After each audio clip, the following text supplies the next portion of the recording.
And what's going on, guys? Welcome back to the channel. I am your host, Noel. Today's video, we are going to be talking about for sale by owners. Now, this is dedicated strictly to for sale by owners. If you're currently selling your property at the moment or trying to or considering in the future, here's just a quick tip video on some stuff that you should be on the lookout for when you're deciding to sell your home. Now, before we get into some of the topics, what is a for sale by owner? A for sale by owner is someone who owns a property and has decided to sell it on their own.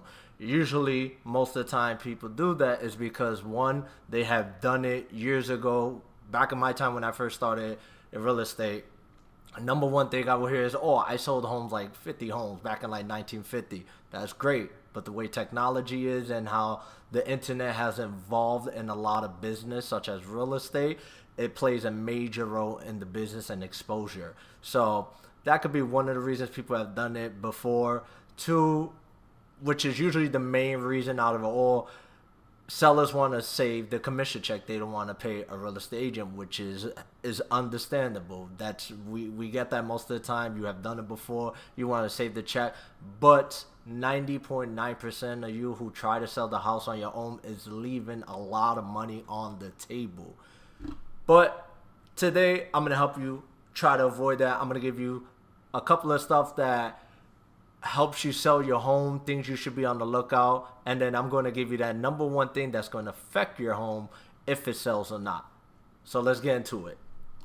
So I'll be going over this brochure that I made. It's a for sale by owner brochure. If you want one, if you live currently in South Florida, I don't mind giving it to you. Palm Beach, Miami, or Broward County, I don't mind driving and give it to you. My business card, any other forms that you need, reach out to me. My email is in the bottom of the description, or I'm going to put it here right now, noelf.realtor@gmail.com. If you live in any other state, I don't mind mailing this to you as well. This could be a tool that you could use. So we're just going to be going over a few stuff that's on this. I'm not going to read the whole thing. I'm just going to break each thing down little by little.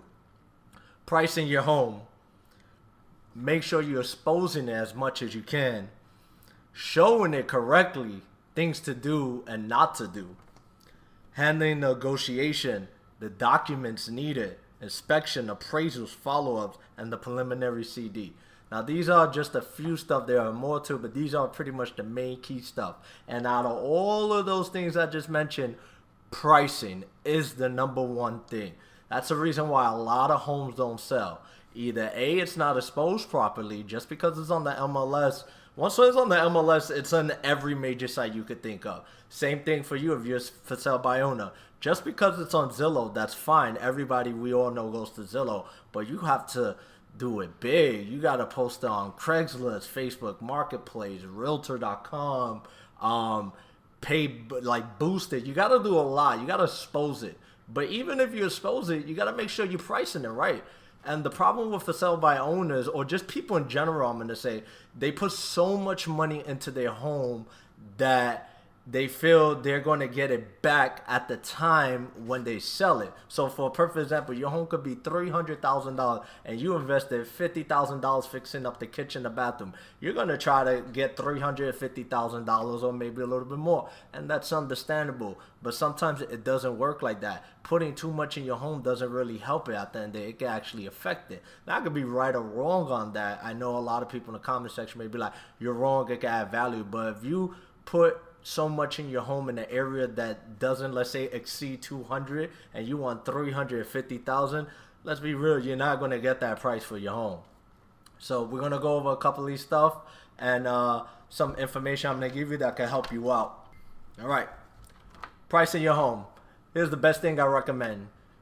Reach out to local realtors. You could go on LinkedIn. I'm pretty sure you may know one, or a family or friend you can ask around, or even me. I don't mind doing this. Some realtors will do it for free. Some realtors will charge a fee. Simple like $150, $200 around there. They'll run comparables in the area of your home and show you what has sold within the last 3 to 6 months. If they have to take it back a year, they could do that as well. So they can run comps and let you know what the homes are selling for in that area or what's currently active and pending on the market. So you want to make sure you're pricing your home in that right area, because if there's 6 properties, 2 of them that's overpriced, 4 of them that's price perfect, what homes do you think people are going to be looking at first? The ones that are overpriced just because they want top dollar for their home, or the properties that have in that range where the market's selling and is going to make your home sell like this within 30 to 60 days?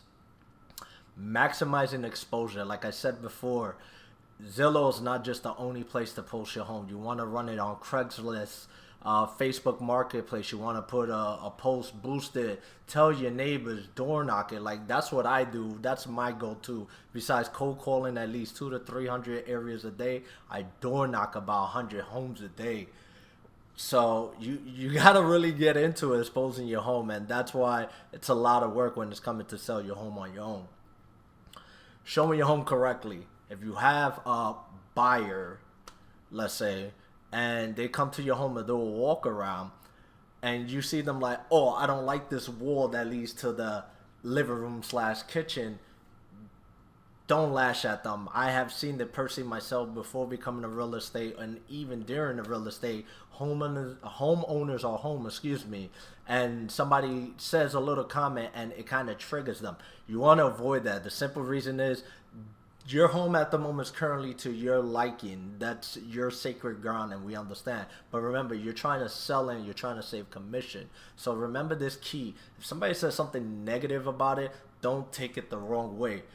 That's not their style, what you like at the end of the day. So try to keep everything to yourself. I know it's hard. Sometimes for me, it's hard to keep my mouth quiet, but sometimes we got to bite the bullet if we're really trying to sell the home. Negotiation. Now, that goes a long way. I know most people will hire an attorney to do the negotiation for them, and that is understandable. But think about it. Hiring an attorney, it costs money by the hour. And that's something you have to consider at the end of the day. I'm not going to say run with the real estate agent, even though I say that's the best way, because we take care of all of this stuff I mentioned. We take care of for one flat fee, whether it's 4%, 5%, 6%, you name it. We take care of all this. But remember, attorney is not going to be the ones to do all that. So you got to take consideration who's going to do the negotiate for you, who's going to make sure you're not paying a lot, or you're and the buyer or the seller agent, however, is coming to right terms to make sure everybody's happy at the end of the day. Documents needed. A seller disclosure, for example. Most people don't know they need a seller disclosure. Is it mandatory at certain states? Yes. Depending where you live at. Seller disclosure pretty much breaks down everything that we cannot physically see at the end of the day. And some people have gotten to a lot of lawsuits because of that, because it's not being properly disclosed. Besides that, there are other paperwork, and who's going to handle that? Your attorney. Once again, you're losing more money every time you pay an attorney an hour or so to go over the negotiation, the paperwork, and all that. What's next? We have inspections. Inspections. I remember when I did my first deal, I made sure I did the best.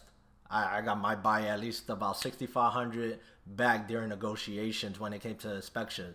There's a lot of polybutyl, which cost about like $5,000 around there. So you got to find somebody who's going to be there during inspections.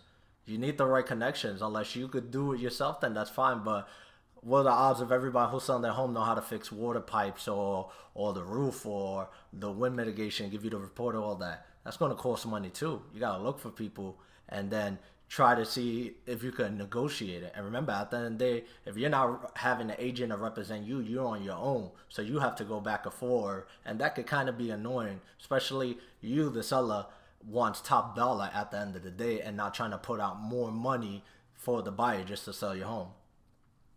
Appraisals. Once again, who are you going to hire to do the appraisal for you? An attorney? Lenders. We got lenders. Realtors have lenders to help you out with that. They're the ones that set it up. And if the listing agent, if I'm representing you, the listing agent, I have to be there. If I can't be there, most of the time it will be the buyer's agent what comes, just to make sure it helps us out. Because let's say if we sell your home for $300,000 and it appraises at $280,000, we got to bridge that gap before we can sell it. That $20,000 right there makes a big difference on the deal. So now it comes to the case whether the buyer seller is going to either come up or the listing agent is going to have to put up their commission or take some of the commission also. For example, if it's 6%, are we going to lose 1% each and go down to 5%? Well, we both get 2.5%. Like, it's a lot that comes into it. But once again, who's going to fight that bridge in that gap? You? Highly doubt it. It's most likely going to be an attorney. So I best recommend, as you see, all this is why you need a real estate agent. But like I said, this video is not to tell you must get one. It's just to help you out understand the things that go behind a for sale by owner. Follow up. Who's going to be calling the agent or the buyer? Who's going to be doing that? Are you going to do that every day? Are you going to wake up every morning? Let's say you work out, and then what? You're going to call to see everything? Or are you going to call the lenders, see what's going on? It takes a lot. When I did my first deal about 6 months ago, it took me no lie. I was on the phone every day. My lenders are good. Everybody I work with is very good, but I was on the phone every day. Do you have time to be on the phone every day to make those follow-up calls with whoever's in the process? And then preliminary CD. You want to know what you're netting, what the buyer, like, get the information, what they're netting, like, all that. You need to find out where you stand at, what's the closing costs, what you're getting back. Make sure you get a top dollar if you're not losing money. Like, that goes a lot. So at the end of the day, as you can see, between all of this I mentioned, preliminary CD, follow-up, appraisals, inspections, paperwork needed, negotiation, showing your home, exposure, and pricing, it takes a lot of work at the end of the day. Do I say some people could do it? Yes, some people can.